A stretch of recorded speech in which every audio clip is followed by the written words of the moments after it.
Hey, friends, and welcome to the Dance Principles United podcast. We are so excited to be bringing you episode 3 in this series. Hi, lovely Beck. How are you today? I'm super awesome. I wish I was still with you, but I am not. Sadness. But yeah, excited to be here as always. Absolutely. What are all the things? Come on, tell me a couple of personal updates. What are all the things going on in your life at the moment?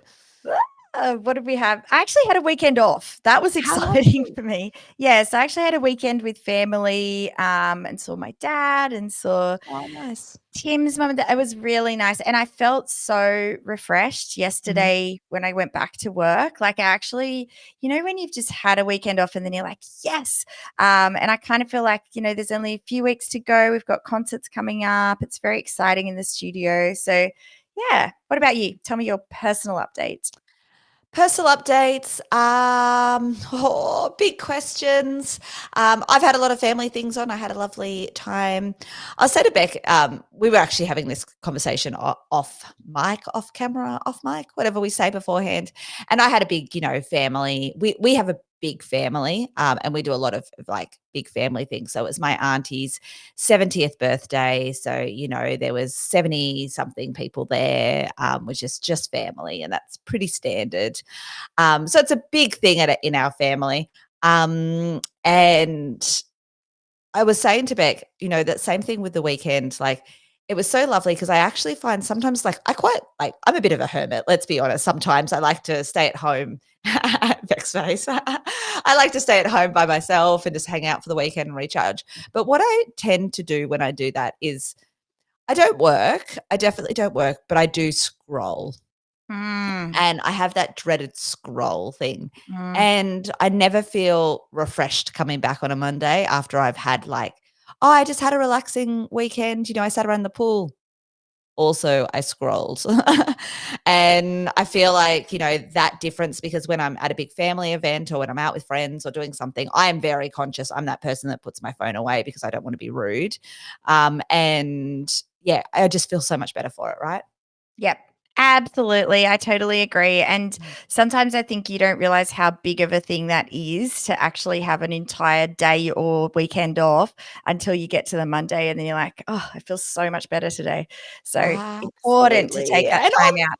oh my God, and on the countdown to Christmas, I'm so excited. You should see my house, Beck. You gotta come down and see my house because it looks so beautiful and Christmassy. Not in this room, Well, but everywhere else. I am taking the night off tonight and I'm making all my kids take the night off from all their activities and we're doing the big tree thing and setting up Ah, tonight. So I know. We've gotta gotta love it. sometimes you have to do that as well, right? Just go, "Right, we need a Absolutely. family night." Absolutely. I love that so much. Okay, getting into it, let's talk about the next part of our podcast series. We had been talking about sort of, studios that were starting out, but today we're talking about studios that are in that revenue bracket of like 500,000 a year to a million. Now, I don't know about you, Beck, but I actually think this is the hardest bracket to be in. Do you Yeah. agree? Yes, I totally agree. Mm, I think, like, it's just at that point where, maybe you're not making as much profit as you can like, there's just sweet spots within there, I think. mhm. We talk about this all the time, Nathan and I, but it's like there's sweet spots in your business where you're making great revenue and great profit, and then there's the panic spots where you're, like, making great revenue, but not as much profit because you've got to then Absolutely. employ more teachers or employ more admin and then it Or gets have a bigger panicky building and or yeah. yes, that's the tricky part. Yeah, I actually feel like the studio owners, that are in this, bracket often are feeling burnt out. Yep. It's that becomes all of a sudden it's a big business and they're probably doing a lot still themselves, which, me and Beck and I, excuse me, bad English language, but Beck and I are all about doing lots yourself.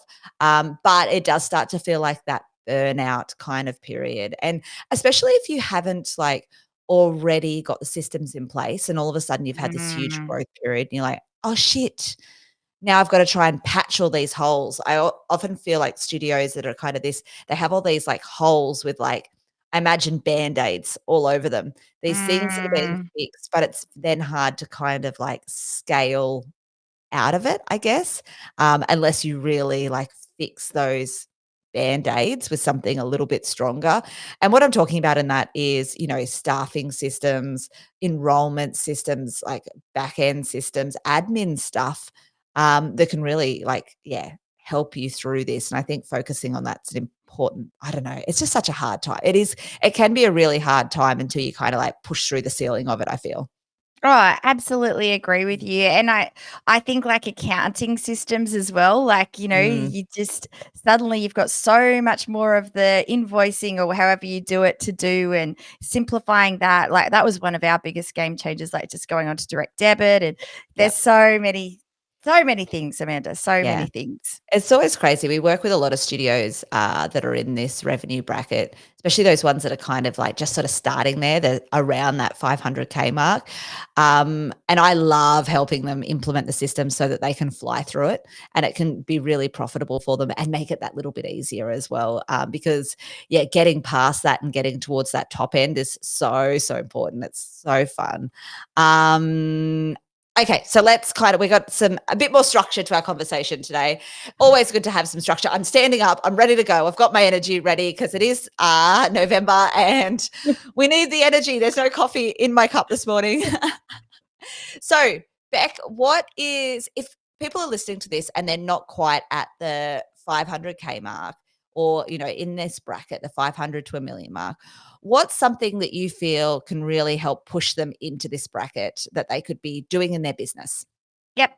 And I know I harp on about it all the time, Amanda, and I will always harp on about it because it was the biggest game changer for me. And it Mm, is consistent marketing, yes. consistently putting money behind Instagram and Facebook ads, consistently putting yourself out there in the local area, and not losing sight of that, and consistently being on your socials so that when people see that marketing, they go onto your socials and see that marketing. And what I mean by that is if you're putting a preschool ad out, make sure you have preschool on your socials. That's so important. But that is, I think, the best way to get there. And then I think sometimes I harp on about that and I forget to say the importance of the follow up. Yes. Like we can put spend behind it, but if we're not actually following those people up, chatting to them and getting them through the door, then it's completely pointless as well. So both of those things are so equal.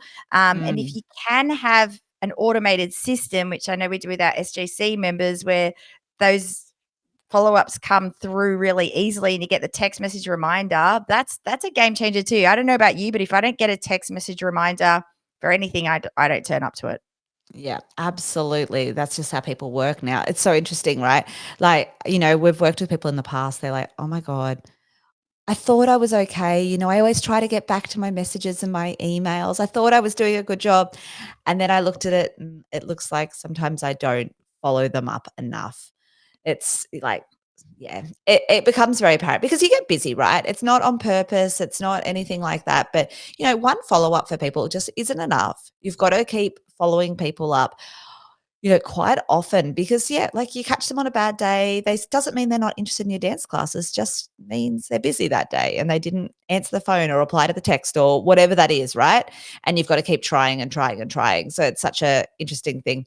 So my thing I was going to talk about was also great content. Beck and I did not plan this, but I think it like goes hand in hand, right? Like Mhm. I was going to talk about great organic content because I feel like there's a difference between people posting on socials and great organic content. Great content that's interesting, that's fun, that shows a personality for your studio, shows what your studio is about. Just like um what I'm seeing is a lot of over canvaed social medias. Mm, Ugh, over Canva, like, and it's just like quotes or bulletin like, I feel like sometimes they read like almost like a notice board, like, this is a newsletter for current kids. But what mm, an Instagram account, a Facebook, a TikTok, or whatever account should be is like a glimpse into the inside of your studio and your life. And it should really show what is unique about your studio and what makes you special and tell stories about the people who work there and the students that dance there, and so that people can see themselves in their eyes. And I think if you're not doing great organic content, that's something you've really got to focus on. Yep, totally agree. And it doesn't always have to be about great dance. No. And I think that's the big key. We talk to so many people who are like, oh, but their foot's not perfect or this isn't perfect. But actually organic, real content is where it's at. I'll tell you what's been doing really well at my studio. Mm. And you guys can jump on the Pause socials and have a look, is our mini mic moments. I don't know if you've seen any of these, Yeah. Amanda, but it's like little TikToky trends that are happening. But one of them that's really went off was like saying to each teacher, going into a teacher and going, okay, Mr. Aaron, you've got to do a tap dance in 5, 6, 7, 8. And he has to do a tap dance, but he's the hip hop teacher. That was like Cute. fun, and the kids Yeah, went in and did absolutely. it. And it shows how fun our teachers are. So like when you're talking about a story, that's the kind of, every teacher just did something funny and fun, got up straight away and did it. No one was like, oh, no, I'm not doing that. And so that just shows the fun environment that we provide. And everyone has that fun environment, but are you showing Absolutely. it to the people out there? That's the question. Yeah, so many people that aren't from our world, that aren't from dance, that are like, maybe considering looking at it for the first time. Um, they think that, it's this bitchy, horrible world, like, Mhm. and that inside the studios, there's all these mean girls, or it's really strict, there's people have these perceptions of dance, like they do of all sports, right? But if you can show that what your studio is actually about on socials, especially organic socials, like I love what Mhm. Beck was saying, I think paid socials is where it's at as well. But, Oh, yeah. both sides of it and having both of them. And I just want to be super clear. I'm just going to put a point to this. Just because I said doing great content, I don't mean hire a content creator. Please do not hire a content creator. Your face there, the eye roll back. Please do not hire. Like, if you've got a teacher that can do it for a couple of hours a week, great. If you can do it yourself, better. Like, yeah, you don't need a content creator at this kind of level of your studio by any stretch of the imagination. You can do it. Use it as a source of creativity, and it's actually a really important thing in your business. It's actually one of the most important things. So don't outsource it. No, I think the problem with a content creator as well is they don't get it because they're not in the studio with you. So, they never do a really organic good job. But your teachers who are in the classroom with those kids, if you can get them to take their video content as they're teaching, that is the best by far, because they get those cute moments and those special things that are happening. And a content creator can never do that. No, they don't have that relationship, right? It's just Mm-mm. never going to happen. I love that so much. So I think, yeah, Beck's big point was paid ads, which I think is so important. I was talking organic ads, both work hand in hand so perfectly together. Hey, back on paid ads before we jump on to the next bit, Beck. Mm. The ongoing question is how much, right? And that's such a hard question because it's how long is a piece of string? Do you know how much you kind of generally spend a week at Pause? Obviously, you are past this mark and not in this bracket. So just to be super clear on that, you're definitely past this bracket. But would you have any sort of an idea of what you spend at the moment? Have I put you on the Look, spot? no, you haven't. But right now, I'm spending a lot Mhm. because we've got priority waitlist ads on, and so the last week or 2 weeks, I actually spent $100 a day, which I know is a lot, and I know a lot of Mhm. people out there can't afford that. However, we got 90 people onto our priority waitlist doing that. So I guess my answer to that is, depending on how much you spend, you'll get those results. And that's what Nath always says. But Absolutely. even if you start okay, January's coming up, if you can afford $20 a day or $50 a day for a period of time, at least do that. Mhm. But I think normally we'd spend probably around the $20 a day ongoing, Amanda, which isn't right now, Mm. but probably ongoing if it's more like just a consistency thing. Yes. Um, but I think the answer to how much do you spend is however much you can possibly afford. That would Mm. be my answer. Like, actually Absolutely. budget it. It should be a part of your budgeting on a weekly basis. You should be doing, okay, I can afford $200 a week on marketing, and that's what I'm going to afford. And budget that out. But don't discount it either. Like people who say they can't afford to market, you can't, if you don't market, you won't grow. No, every That's business has to market. 100%. Mm. And it should be just as important as that ballet teacher that you're bringing in every week. You know, I'm sure you're paying them more than $200 a week to come in and teach for the few hours that they teach. Your marketing should be just as important as that. Thoughts on that, Amanda? Absolutely. I love that. I think Mm. that's a perfect explanation. I think it's got to be part of your budget. It's got to be in there. Whatever you can afford, but also know your numbers, know what your and set your goals around what your budget is. Too often we see, a studio goes, oh, I want to get 100 new clients in, but I'm only going to spend $100. We're like, there's absolutely no way that's going to happen. Like, you've got to be realistic. And if you know, like, we know how much it costs to acquire students for each studio, and it's differing in different areas. That's just what it is, based on how many people are advertising in your area, how populated your area is, all of the things. But it's important to kind of have some sort of an understanding of how much it costs you to acquire a Mm. client, and then you're like, okay, well, if it costs me $80 to acquire a client, and I want 10 new clients, I have to spend $800, and working it out that way is really, really the best way to do it. And making sure that you can set your goals to it, I think, is so important. Yeah. Can I just say one more thing on that? Because one Absolutely. thing that I always hear clients say, and I even heard a client this morning say it, is, oh, Facebook ads just hasn't really worked for us. Mhm. And like, it's just because you haven't learnt it properly. And that's why Absolutely. Nathan in Tribe and SGC is so passionate about teaching people exactly what to do step by step and keeping it simple for them. Because when you do set it up properly, it does work. Like every company on earth right now, you're wearing the Age or Age, however you say it, Amanda top. And like I'm obsessed with that brand as well. And as you know, right now, I don't know about you, but consistently on my phone is the Black Friday 25% off sale. Are you hearing me right now? Absolutely. It's on Absolutely. there. I go into it all the time and scroll through. I'm sure you're the same. But it's like Me, it shop, never. but it does work. And Yes, it so, does. like saying that it doesn't work, the reason it's not working for you is because you haven't done it the right way. The end. There's no other reason, because big companies like ours are not putting thousands and thousands of dollars behind it if it's not working for them. It works for Absolutely. everyone. That's where everyone's at. That's where every company is at advertising, and it can work for you if you do it bit by bit, step by step.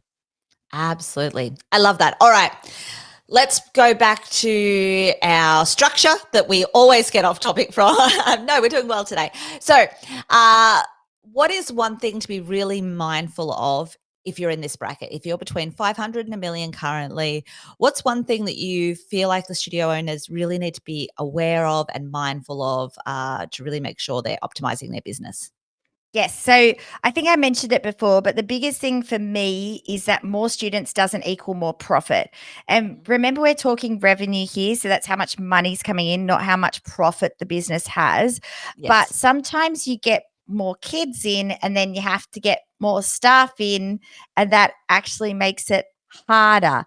So I think remembering that, because I don't know about you, Amanda, but I always just thought, oh, another 100 kids, I'm going to be making so much money. Then you're like jokes. joking. Have to It's pay like all these teachers. Yeah, teachers or admin or whatever it might be, or you've got to put more time in yourself, which Mhm. potentially means you're taking yourself out of other things. So it's just that balance can be very tricky. Absolutely. I agree, What's 100%. yours? I think exactly that, watching your bottom line. I do Mm, think that we talked about it in last week's episode as well, is being mindful to make sure that you're paying yourself as well as your staff. Don't mm, give all the money to your team and not pay yourself anything. I feel like, at this point in time, it's really easy to overstaff and to get a bit excited, and go, "Oh, I now need a." I just seeing these titles around everywhere. A head of preschool. I'm like, do you need a head of preschool? What is a head of preschool really doing? Do you know what mm. I mean? I'm not really sure that a lot of studios actually need a head of preschool. I've got to be completely honest. Um, unless they're super huge, super sized studios.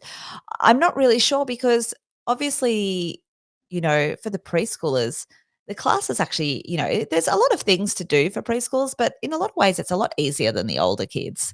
You just go in and teach the class, you chat to the parents afterwards. Obviously, they have a concert, but all the kids have a concert. So, anyway, I'm going to go off on a tangent on that, but I think it's so easy to overstaff at this point or overinflate your your staffing and then be missing out on the profit yourself. So be mindful. Like if you're putting someone else on, what are you doing to increase your pay? Mm. And I think that's a really important thing. Like, don't just put someone on just for the sake of it and what you're just going to sit around and not do it. I know that that's not how it happens, but I do feel like sometimes people just give away all their jobs. Then they're like, now wait, what's my job? And they Yes, I've forget. been there. Yeah. I've been there for sure. Mm, And look, I think as well, it's just that you just have to know your numbers so well. mm. And sometimes growth does mean reducing things a bit, Oh, absolutely. but then you've got to put the effort into growing. And I've said this to you with myself at the moment, Amanda. We've just got the new premises, and so now we're in this position where we have to grow again to Absolutely. combat that. And so that you're going to be at a bit of a lull point right now, but Mm, man, we are working. I cannot begin to tell you how hard we are working right now to grow. It is mm. insane. Like my team and I are so on one, making sure that everyone's re-enrolling for next year, but two, getting all of those people who are interested into our school. And you've got to work hard at that. And so if you are going to give jobs away, you've got to then go, right, what am I doing then to make the more money here to be able to combat that? And I think that's where people Absolutely. go wrong. Yeah, they just put jobs in, but then don't do anything to keep growing to Right, afford those jobs, right? right, We're exactly. doing a lot of hand actions. You probably can't see Yeah, us, sorry. but there's a lot of hand actions going on, and we're climbing up the mountain. I I totally like to forget. talk with my hands. I do too. So good. All right. Last thing, what if you are in this bracket and you really want to push that magic seven-figure mark? And look, it's a milestone. That's, that seven-figure mark, it's definitely a milestone. I love celebrating with our studio owners that hit this mark. And I remember hitting that mark as well, like how big that feels to go seven figures a year. Like it's such a big milestone. So congratulations to you if you are hitting that or close to. We would love to celebrate with you. So yes, congratulations. But if you are trying to like push past it and you're almost there, what's your one piece of advice to get past it, Beck? Don't get complacent, like stay consistent. I think Mm, people sometimes get to this point and then they stop marketing or they stop that consistency with it. get How many busy times have we in the seen day to this? day. Yeah, Get busy, get focused on other things. We're already big. We don't need to worry anymore. And then they decline and they don't even see the decline happening. And so I think you've got to realize that kids drop off every single year. That's just a naturally. thing. You're Yeah. never going to keep your current clientele. It's not going to happen. Kids change activities, they do all of that. So it's consistency with that is so important to not stop marketing, to not stop the growth. Yeah, that's my advice anyway. I love it. I love it. What's yours? Okay. Mine is hiring the right person for the right job. Mm, If you want to push past a million and you're close to that, I feel like too often we see in studios people doing admin roles. Specifically, I want to talk about admin roles mm, that are not admin people. mm, People are giving their teachers extra work or an ex-dancer or an ex-student or a mum or a whatever that is, right? People that are in their orbit, they're giving them work because they're close to them and in their orbit, but mhm, they are not necessarily the right people for the job. And it's that thing, what got you here won't get you there. And I think you can band-aid your way to an $800,000 revenue. I think if you are great at marketing and you run a great studio, you can band-aid your way to that. To really push through that million and into the next bracket, you really need to have the right team on board. And mm, what I mean by that is you need A players in your team. Too often, that beautiful, lovely preschool teacher who is wonderful and trying really hard, and doing all the things that you asked her to do. She's doing a great job of replying to parent emails and blah, blah, like whatever in your admin that you've given her all this extra admin work. She cannot help you get to that next level. You know what I Mm. mean? Like, she might be a beautiful person and she is trying her best, but to really push that next level, you need someone who knows what they're talking about. And usually that's someone that comes with outside experience, is my feeling.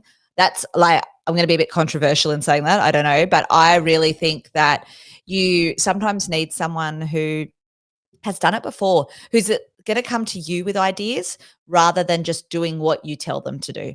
And Mm. too often we have what I would call a B player or a C player in our business, in our admin team, that are great at doing what you tell them to do. You tell them you want them to reply to these emails, to write this newsletter, blah, blah, blah, blah, blah. They do a great job of that. But are they coming to you with ideas, with new systems to implement? Are they creating new marketing campaigns, looking for the next thing? And that's what an A player does. And I really feel that to kind of get push past that, you need an A player, but you do need to be able to afford it as well. I like it. I like it. And where are we finding these amazing A players? That would be my question. Okay. So seek. I always think so. I think not in the dance industry is actually what I think. Okay. I think that too often we're like, oh, but they don't get dance. A dance studio isn't that different to any other business. Like, I Mm. think we all think that it is, but it's not. It's Mm. exactly the same as most other businesses. Obviously, every industry has its quirks and its individuality. But if we're talking about a high level person who's talking about marketing, chasing leads, managing staff, creating marketing campaigns, communication, like all the training stuff, all of that, they don't actually need to know anything about dancing to do that. Yep. Do they need to love it? Yes, maybe, but can you teach them that? Absolutely. Um, so I, personally like people that have come from other jobs, corporate jobs. Like, I gotta be honest, but you have to pay for that. So you have to be prepared to pay for that.